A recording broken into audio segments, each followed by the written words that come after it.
Have you ever said, "He has a heart of stone," or "Life is a roller coaster"? If so, you've used a metaphor, probably without even realizing it.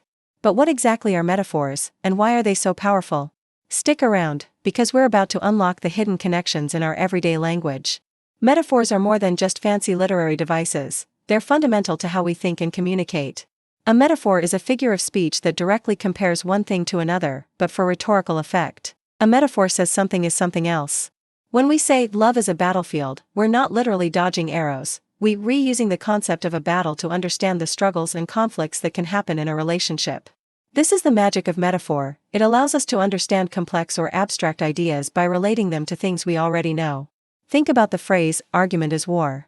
We talk about winning or losing an argument, defending our position, or attacking someone's weak points. This entire way of thinking is shaped by a single, powerful metaphor. We could just as easily frame argument as a dance, where partners move together towards a show. Metaphors are everywhere, in poetry, in business, in science, and in our daily conversations. They paint pictures with words, making our language more vivid, more memorable, and more impactful.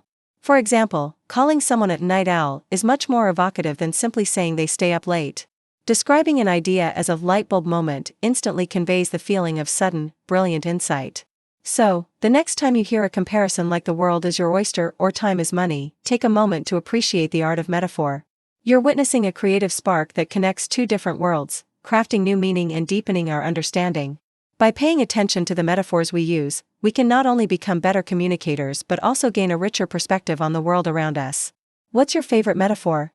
Let me know in the comments below. Thanks so much for watching. If you enjoyed this deep dive into language, don't forget to hit that like button and subscribe for more content. See you in the next video.